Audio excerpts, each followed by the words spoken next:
अस्सलामु अलैकुम, मैं हूं Sheikh Umar. City India news में आप तमाम का इस्तकबाल है। आइए देखते हैं आज की top 10 news.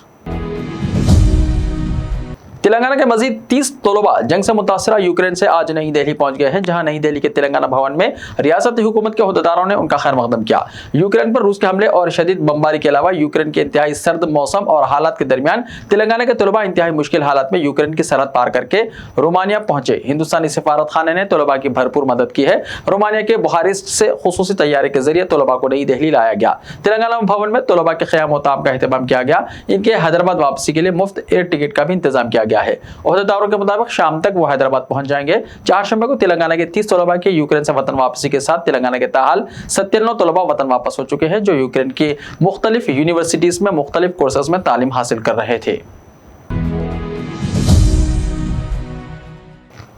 Chief minister Chandrashekhar Rao Delhi के दौरे पर है, जहां उन्होंने दिल्ली के चीफ मिनिस्टर अरविंद केजरीवाल, किसान लीडर राकेश टिकैत और दिगर इलाकाई जमातों के कायदीन के साथ मुलाकातों का प्रोग्राम बनाया। इत्तलात के मुताबिक चंद्रशेखर राव 3 मार्च को वाराणसी में समाजवादी पार्टी की इंतखाबी रैली में चीफ मिनिस्टर, मगरबी बंगाल व सदर तृणमूल कांग्रेस ममता बनर्जी के साथ हिस्सा ले सकते हैं।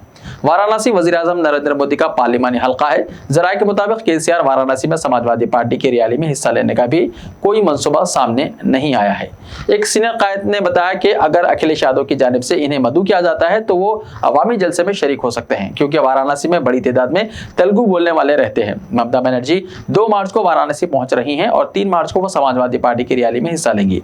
चीफ मिनिस्टर चंद्रशेखर राव नई दिल्ली में बीजेपी और कांग्रेस के बगैर इलाकाई जमातों के इत्तेहाद के सिलसिले में मुख्तलिफ कायदीन से मुलाकात का मंसूबा रखते हैं।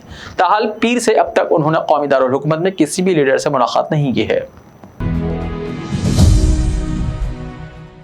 सदर तेलंगाना प्रदेश कांग्रेस कमेटी ए रेवंत रेड्डी ने कहा कि चीफ मिनिस्टर केसीआर का खानदान बिहार से तेलंगाना को मुंतकिल हुआ।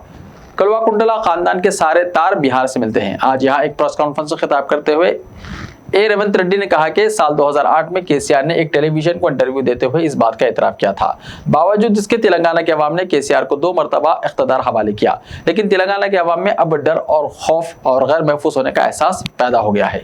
केसीआर का रवैया भी शुकूक व शुबहात को तक़वियत पहुंचा रहा है। Chief secretary Somesh Kumar, DGP Anjani Kumar के अलावा रजत कुमार, अरविंद कुमार, संदीप कुमार सुल्तानिया का बिहार से ताल्लुक है। रियासत के अहम ओहदों पर चीफ मिनिस्टर केसीआर ने बिहारी ओहदेदारों को अहम जिम्मेदारी सौंपी है। यहाँ के आईएएस ओहदेदारों के साथ केसीआर नाइंसाफी कर रहे हैं। रियासती वजीर दाखिला मोहम्मद महमूद अली ने गरीब और यतीम बच्चों के साथ अपनी सालगिरह तकरीब मनाते हुए कहा कि हर एक साहिब इस्तिताअत की जिम्मेदारी है कि वो गरीबों और यतीमों की मदद करे। यतीम बच्चों की परवरिश और देखभाल करने वाले और उनके साथ बेहतर हुस्न सलूक करने वालों को अल्लाह पाक बहुत पसंद करता है। इसका बदला दोनों जहां में अता किया जाता है। वजीर दाखिला मोहम्मद महमूद अली ने अंजुमन खादिमुल मुस्लिमीन की जानिब से मुनक्किदा सालगिरह तकरीब को मुखातिब करते हुए इन ख्यालात का इजहार किया। टीआरएस के कायद और उप्पल के इंचार्ज ने इस तकरीब का एहतमाम किया था। इस तकरीब में बच्चों की जानिब से तैयार करदा मॉडल्स और दस्तकारी अशिया नुमाइश के लिए रखे गए थे। वज़ीर दाखिला ने इन अशिया का मुशाहिदा किया और इन बच्चों को तख्लीकी सलाहियतों की भरपूर सताइश की। बाद अज़ां मोहम्मद महमूद अली ने बच्चों को खाना खिलाया। क़ब्ल अज़ीं वज़ीर दाखिला के क़यामगाह पर भी सालगिरह तकरीब, कुरान ख़वानी और दुआ का एहतमाम किया गया। वज़ीर दाखिला के हामियों और टीआरएस कायदीन की कसीर तादाद ने क़यामगाह पहुँचकर मुबारकबाद पेश की। मरकजी रुयत हिलाल कमेटी सदर मजलिस उलमाए दक्कन का माहाना इजलास बज़िमन रुयत हिलाल माह शाबानुल मुअज़्ज़म 1443 हिजरी बतारीख 3 मार्च यानी आज जुमेरात 6 बजे शाम बमकाम खानकाए कामिल मरकजी आस्थाना शुतारिया दबीरपुरा हैदराबाद ज़ेर निगरानी हज़रत मौलाना सैयद मोहम्मद क़बूल बादशाह क़ादरी शुतारी मोतमद सदर मजलिस उलमाए दक्कन मुनक़्क़िद होगा।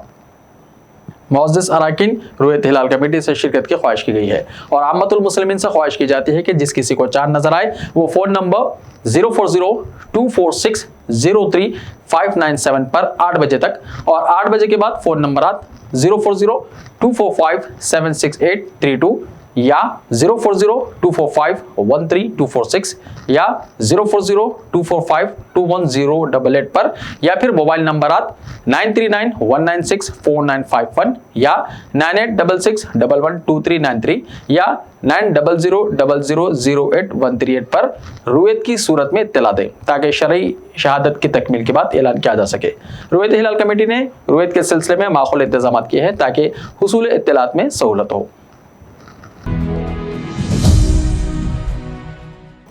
आरटीसी की शरहों में अनकरीब इजाफा होने वाला है। बस किराए में इजाफे के लिए हुकूमत ने पहले ही हरी झंडी दिखा दी है। आरटीसी इंतजामिया की जानिब से गुज़िश्ता साल दिसंबर में ही हुकूमत को तजावीज़ पेश कर दी गई थी। चीफ मिनिस्टर की मंजूरी के बाद ही बस किरायों की शरह में इजाफे की तमाम तैयारियां कर ली गई थी।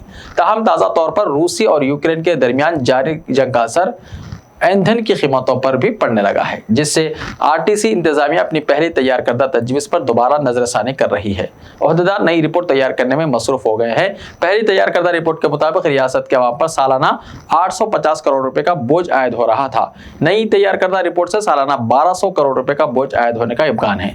बावसूख ज़राए से पता चला है कि फी किलोमीटर 40 से 50 पैसे इजाफा करने की नई तजवीज़ तैयार की गई है। रियासती वजीर एक्साइज श्रीनिवास गौड़ के कत्ल की साजिश को पुलिस ने बेनकाब कर दिया है।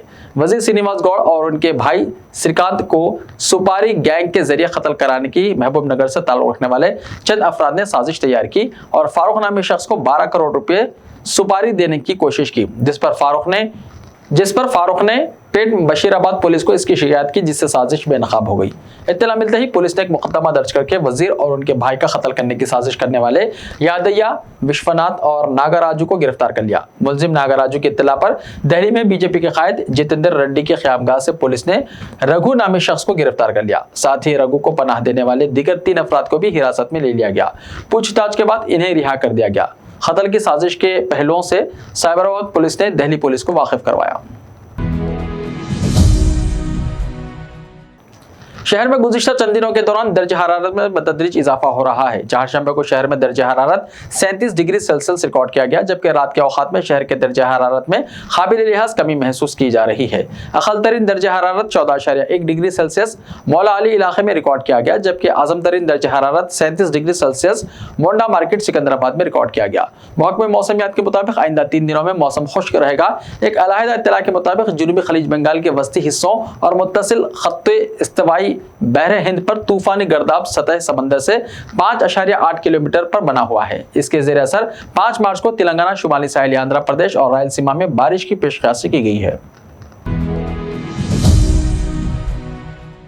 मुस्तकिल नारायणपेट से ताल्लुक रखने वाले मोहम्मद मतीन वल्द अब्दुल रऊफ डॉक्टर पाशा मार्केट, जो यूक्रेन की यूनिवर्सिटी में ज़ेर तालीम है, पिछले कुछ दिनों से चल रहे यूक्रेन और रूस के दरमियान जंग की वजह से यूक्रेन में फंस गए।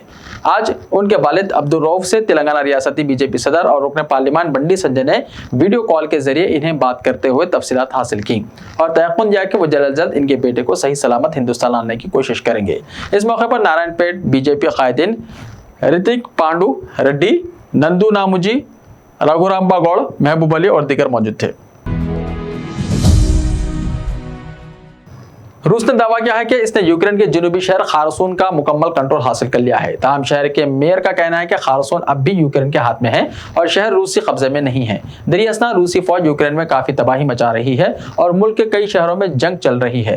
रूस ने तस्दीक की है कि जंग में अब तक इसके 498 फौजी मारे जा चुके हैं। यह पहला मौका है कि रूस से इस जंग में इसके कितने फौजी मारे गए हैं, इसकी मालूमात दी गई है।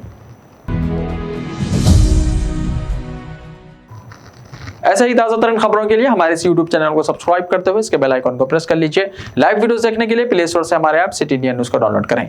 लिंक्स डिस्क्रिप्शन में मौजूद हैं। मिलते हैं कल, तब तक के लिए अपना ख्याल रखिए। अल्लाह हाफिज़।